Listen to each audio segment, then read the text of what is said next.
Kanalizasiya ustamiz o'rnatib oldik. Kattasi 50 tonna, kichigi 15 tonna. 50 tonnaligi hojatxona kelib ulanadi, dush hojatxona.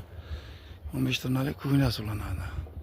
Ana hamma ishlar qo'ldan chiqdi. Tayyor Xudo xolasa, boshida turgan qizil trubalarga olib kelib ulansa bo'ldi, ishlayveradi bu.